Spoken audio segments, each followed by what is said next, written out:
Hello dear students. Today we are going to learn about the next language function. Its name is expressing compulsion.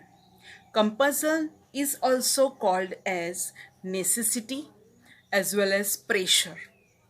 Okay, so please open your notebook and write down. So next language function, it's very easy to learn. Language ફંક્શનની અંદર જે આપણે topic કરતા હતા એની અંદર duty last time કર્યો હતો. હવે એક્સપ્રેસિંગ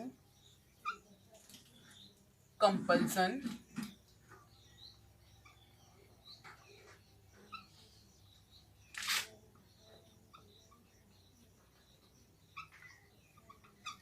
કમ્પલ્સન એટલે ફરજિયાતપણું, ત્યાર પછી નેસેસિટી,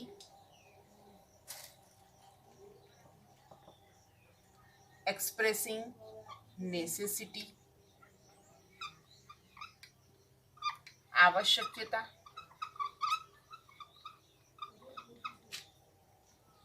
અને પ્રેશર.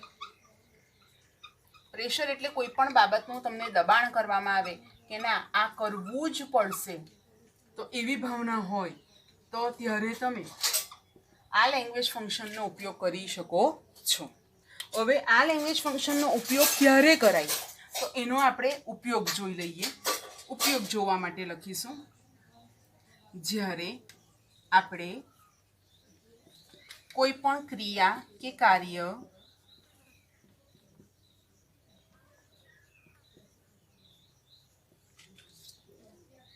ફરજિયાતપણે કરવું જ પડે એમ હોય,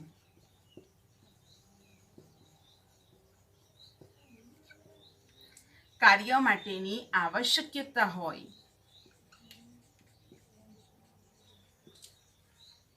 અત્યંત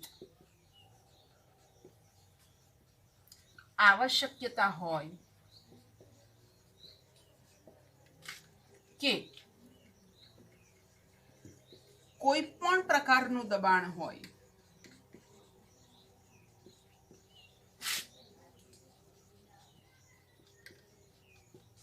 ત્યારે આપણે આ લેંગ્વેજ ફંક્શનનો ઉપયોગ કરી શકીએ છીએ.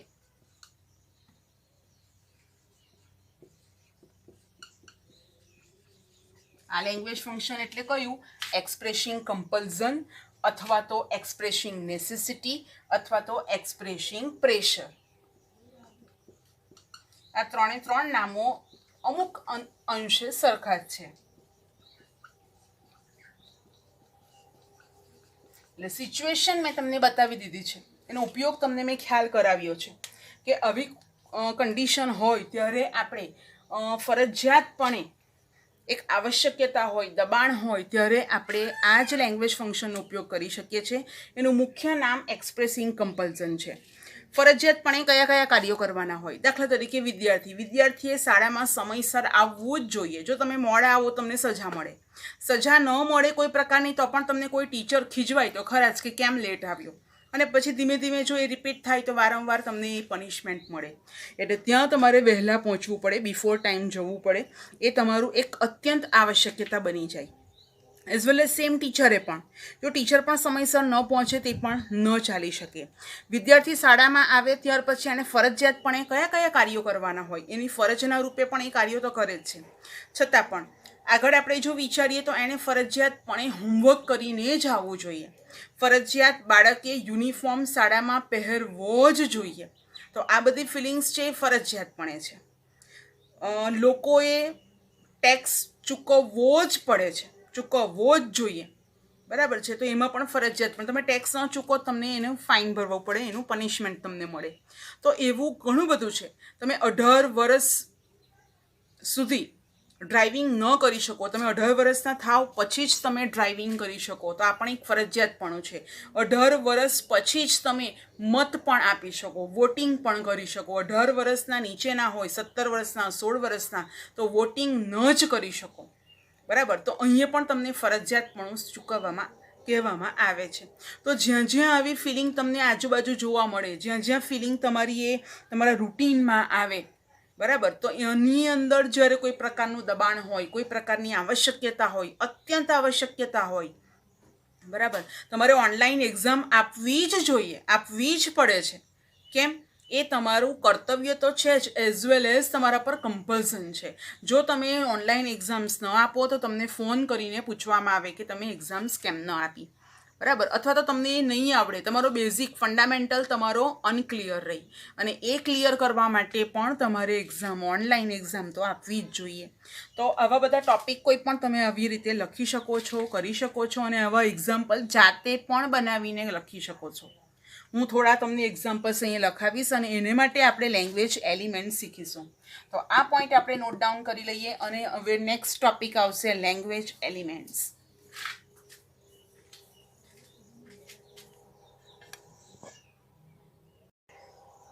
કમ્પલ્ઝન લેંગ્વેજ ફંક્શનની આગળ આપણે એના એલિમેન્ટ્સ જોઈએ. તો એ એલિમેન્ટ્સ વાક્યની અંદર હોવા જ જોઈએ. જો ન હોય તો આ લેંગ્વેજ એલિમેન્ટ્સ નહીં કહી શકાય.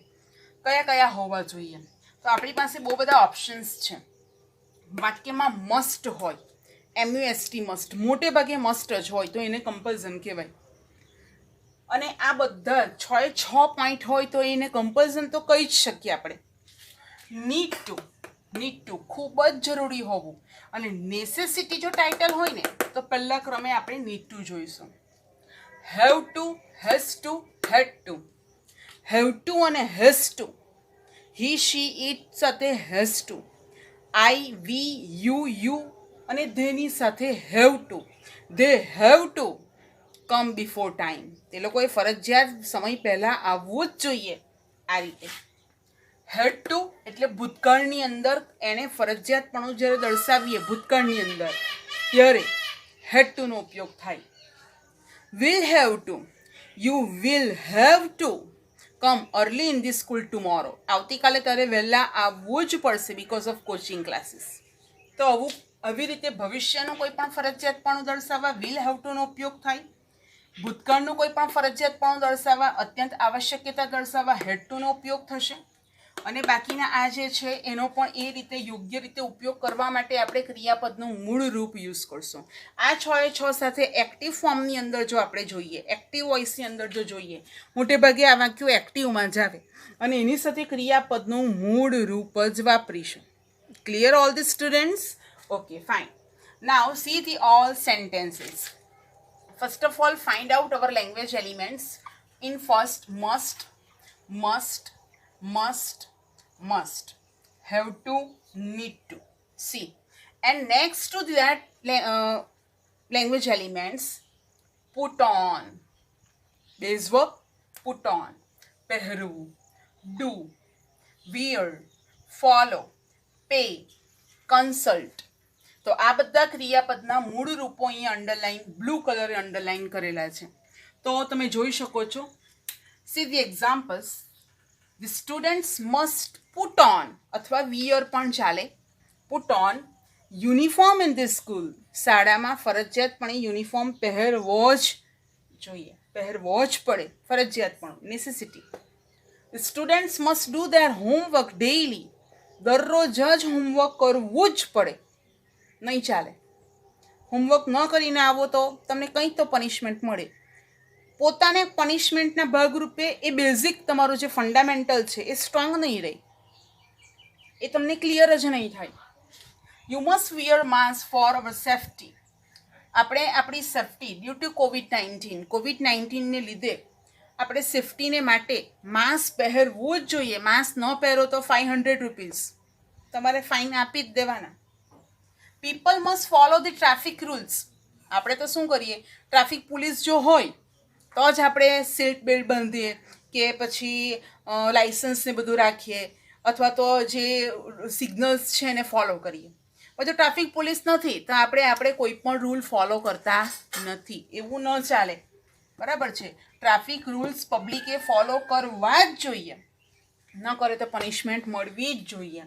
People have to pay taxes. જે આપણે ટેક્સીસ આપીએ, વેરા, પાણી વેરો, ઘર વેરો, જમીન વેરો, બરાબર. બીજા બધા પણ આપણી ઇન્કમ વધારે હોય તો તે ટેક્સીસ આપીએ, તો એ બધા ટેક્સીસ ચૂકવવા જ જોઈએ. ઘણા બધા ટેક્સીસ ચૂકવતા નથી, જે યોગ્ય નથી.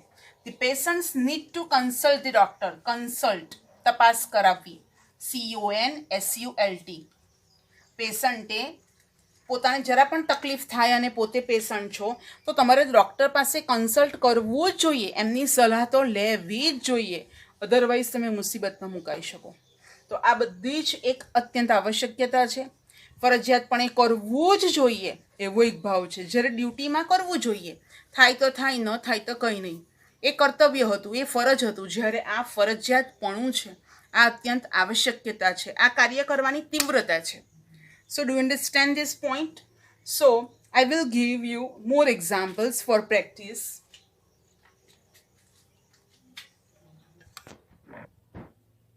More examples. Number 7, if you have a fever, you will have to go near the doctor and follow the instruction. જો તમને તાવ છે તો તમારે ડૉક્ટરની પાસે જવું જ જોઈએ અને એમની સૂચનાઓનો અમલ કરવો જ જોઈએ, ફોલો કરવું જ જોઈએ, અનુસરવું જ જોઈએ, નહીંતર તમારી ફિઝિકલ કન્ડિશન વીક બની શકે. You had to stay at home at the time of lockdown 1. Lockdown 1 જ્યારે હતું ને ત્યારે તમારે ઘરમાં જ રહેવાનું હતું. Now you are corona positive, so it's punishment. You will have to complete your all notebooks by the end of this month. આ મંથ સુધીમાં તમારે બધી જ નોટબુક કમ્પ્લીટ કરી દેવાની છે. આવતા મંથથી સ્કૂલ ચાલુ થઈ જશે, એટલા માટે તમારે આ મંથની અંદર બધા જ સબ્જેક્ટની નોટબુક કમ્પ્લીટ કરી દેવાની જ છે. They had to attend my educational seminar. તેઓએ મારો એડ્યુકેશન સેમિનાર અટેન્ડ કરવાનો જ હતો. ભૂતકાળની અંદર આ એક કમ્પલ્સનનો ભાવ છે. He must come with resume. એણે કમ્પલસરી રિઝ્યુમની સાથે, રિઝ્યુમ એટલે વન કાઇન્ડ ઓફ તમારી personal details with educational qualifications for the time of interview. ઇન્ટરવ્યૂના સમયે એની રિઝ્યુમ એની સાથે રાખવાનો જ છે. At the time of interview, you must give the exams, you must give the online exams, you must give the boards exams. તમારે exams આપવાની જ છે. So these are the compulsions. So keep in mind that it's very clear. જ્યારે duty હોય ત્યારે વાક્યમાં shell, should આવે અને ક્રિયાપદનું બેઝ વર્બ આવે. સલાહના રૂપમાં પણ હોય, ઓબ્લાઇગેશન હોય, શુડન્ટ અને શેન્ટ પણ આવે. જ્યારે અહીં લેંગ્વેજ ફંક્શન કમ્પલ્ઝનની અંદર ફરજિયાતપણું આવે. કમ્પલ્ઝનના બીજા બે નામો છે, એક નેસેસિટી છે અને પ્રેશર છે. તો આવા ટાઇટલ સાથે તમે જ્યારે જોડકામાં પૂછાય અને must, will have to, has to, need to, had to, તો આવા બધા જ્યારે તમને શબ્દો જોવા મળે વાક્યની અંદર અને એક પ્રકારનું ફરજિયાતપણું હોય અને એ ન કરો, ન ફોલો કરો તો તમને કોઈક પ્રકારની સજા મળી શકે. તો આવા કમ્પલ્ઝનના આ માત્ર એક્ઝામ્પલ્સ છે. તો એ એક્ઝામ્પલ્સને તમારે માઇન્ડમાં રાખવાના છે. અહીંયા અધૂરા વાક્યો પણ તમને પૂરા કરવાના પૂછી શકાય અને જોડકા મેચ એ વિથ બી તો પૂછાય જ છે. Okay, clear? હા, અને VC Khatri grammar book 9th standard માટે પણ અને 10th સ્ટેન્ડર્ડ માટે પણ આ બંને પોઈન્ટ, ડ્યુટી અને કમ્પલ્ઝનના પોઈન્ટ્સ વીસી ખત્રી ગ્રામર બુકમાં છે. ડ્યુટીનો પોઈન્ટ 17 નંબરના પેજ પર છે, કમ્પલ્ઝનનો પોઈન્ટ 18 નંબરના પેજ પર છે 9th સ્ટેન્ડર્ડમાં.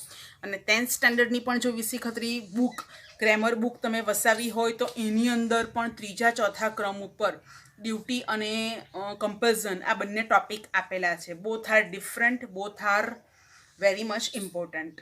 Okay students, thank you, have a nice day.